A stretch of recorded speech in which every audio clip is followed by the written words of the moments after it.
Hi, welcome to another episode of Moments Off the Mat. Today we have Yianni Diakomihalis joining us. Thanks for being here. We'll just kind of dive right in and just talk about what's been going on for you recently. So you just went back to school. What's life looked like for you since the pandemic up until this point? Yeah, so on top of, all the coronavirus stuff, the Friedman Center, which is normally where we would wrestle, is finishing up construction. So we're double not allowed in there right now. We can't even have an RTC workout in there. So I think it's Kyle Dake's dad has like a storage unit that we just packed up mats and rolled up in there. And that's where we have our RTC workouts right now. So, we're doing that. We're at Kyle's house. So, we're trying our best to make it work. And, I get that it's kind of the boat that everyone's in, with like not really being able to lift or wrestle right now. So it's tough, but I don't know. We've kind of found our way to make a little routine out of it, so it works. And what's student life like for you right now and everyone else at Cornell? What's it look like? So at Cornell, it's about 80% online. There's a handful of classes that are in person. It's kind of up to the professor and like however large the class is, right? So most classes are online, but they're putting a pretty solid effort forward to get classes in person. I think that's why, they're testing students twice a week. So I think that, they're taking all these precautions because they do want kids on campus. They're trying to have it be as close to normal as possible. So, they're doing a lot, and it's definitely different than what we're used to, but I think it's better than it is, at other places where maybe you're just online off campus the whole time through. Yeah, and you've been busy along with going back to school. You just recently competed at the Beat the Streets telethon event last week. You wrestled Vladimer Khinchegashvili. Unfortunately, you didn't come away on top in that match, but now that you're a few days out, what are your thoughts overall on how you performed in the match itself? I didn't wrestle great, but it wasn't like I did anything wrong. You know what I mean? There's some tactical things I need to fix, and just overall, I just need to get better as a wrestler. There's things I need to work on, and, in the end, the answer is just that I wasn't good enough and I need to get better. So, I think it's kind of a tough thing to accept, but that's just where I'm at right now. So just got to get back to work and keep focusing on what I can do. Yeah, so how did that match come about? Did they approach you saying they wanted you to wrestle and maybe didn't have an opponent yet, or did they come to you with this matchup? So originally, I think I was supposed to wrestle Sebastian Rivera, was with the original phone call I got. It was like 3 or 4 weeks, I think it might have been 5 weeks before I wrestled, before the match happened. They're like, would you wrestle Sebastian Rivera, September 17th? And I was like, yeah. And then 2 or 3 weeks after that, so about 3 weeks out, I got a text from my dad, actually, who was like, hey, Khinchegashvili is in town. Would you rather wrestle him? And I was like, well, if I could, yeah, that'd be great. He's an Olympic champ. And he's really successful at the senior level. And they were like, all right, well, he wants a match, so we'll get you that match. And I was like, all right, sweet.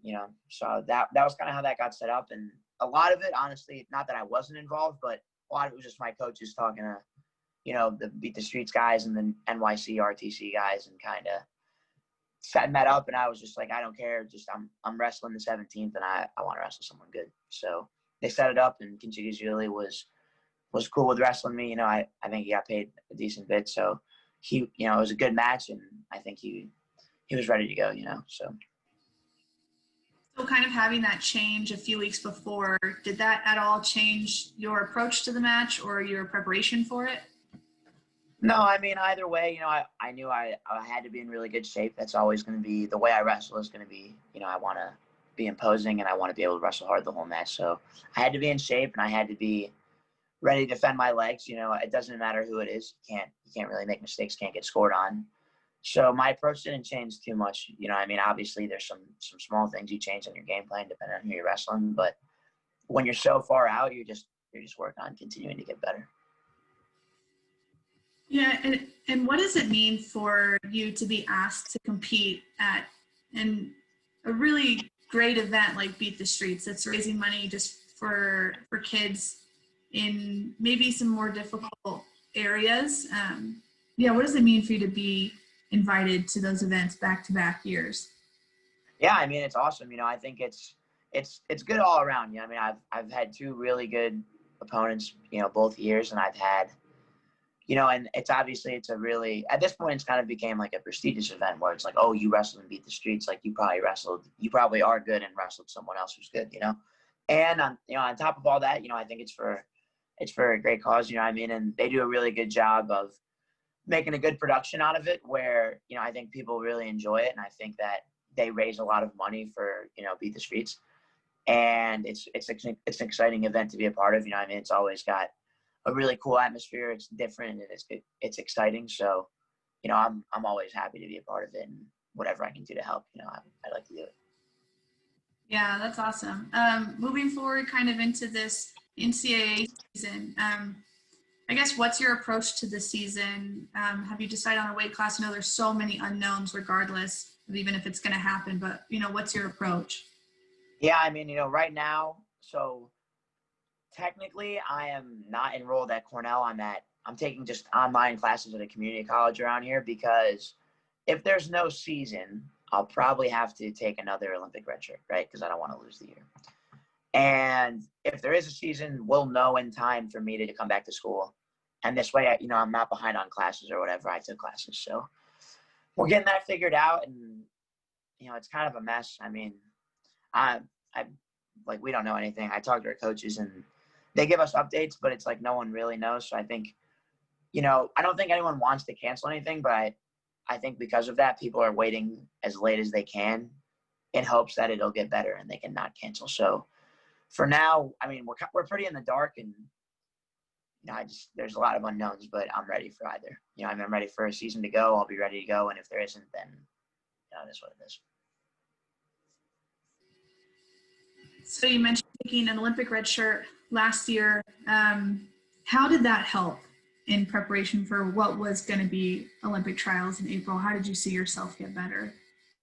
You know, I think the best thing about the Olympic red shirt for me was having a full year of freestyle centered training. You know what I mean? I think people say wrestling is wrestling, but that's not necessarily true. You know what I mean? And it doesn't matter about takedowns, you know what I mean? But it's the difference of me getting a takedown and if his legs are bundled, going right into a leg lace versus just kind of jumping on top of a guy. Or on the flip side, getting taken down and getting straight to parterre defense. You know what I mean?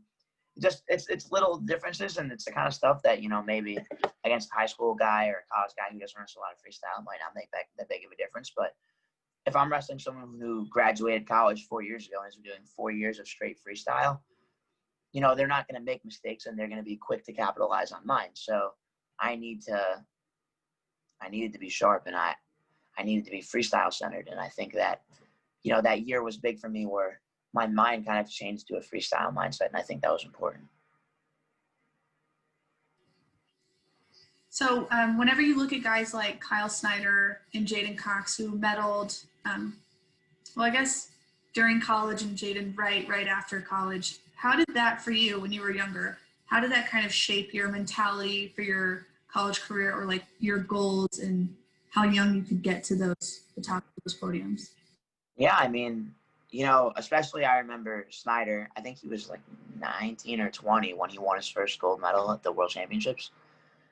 And that was, to me, I kind of took it like a challenge. You know, I mean, obviously I didn't do that, so I lost that one. But, you know, it's like if he can do it at 20, you know, why can't I do it at 20? And it created a standard for me, right, where, you know, obviously you expect to win every match you wrestled. But now it's like, okay, you know, big picture, you know, I'm a freshman in college. I'm 18. Well, by the time I turn 20, so 2 years from now, I got to be able to compete with those guys. And, you know, obviously I wasn't there. I wasn't good enough. So chalk that one up as a loss. But I think overall, it's important that, you know, it gave me a higher standard to hold myself to than just NCAA champ or world team member or national team. You know what I mean? I think it's good, you know, and it's a challenge. And, you know, some people will say, well, that, you know, he's an outlier, you know, he was whatever, but that doesn't matter. You know what I mean? It's if I want to be as good as I want to be, I have to demand that level of success from myself as soon as possible. So that was good for me.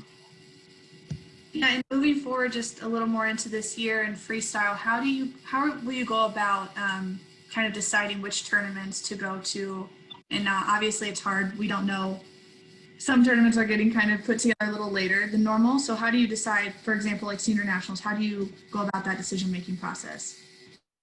I mean, two big things are just making sure that I'm in shape, I'm ready to go, healthy, fully prepared. And then on top of that, just spreading out my events so that I don't have too short of a break between two matches and too long of a break between them, right? Like if it was up to me, I would wrestle a match every 6 weeks. But because of all this stuff going on with COVID right now, that's probably not going to be the case, right? So it's kind of like you want to take those matches as they come, whether it's senior nationals, U23 nationals. I've heard they're talking about having like an RTC tournament, so I have lots of options, and I'll definitely be wrestling in October at some point, and my coaches are still getting that all sorted out for me. So we're figuring out what's best, but I definitely want to wrestle at least 2 more events before the end of the year this year, and then have hopefully 1 or 2 more lined up before the Olympic trials in April. All right, very cool. Well, I think that's really all I have for you. Just kind of wanted to catch up a little bit, and we just appreciate you coming on the show and sharing some of your time with us. No, thank you. Yeah, I mean, anytime. All right, thanks.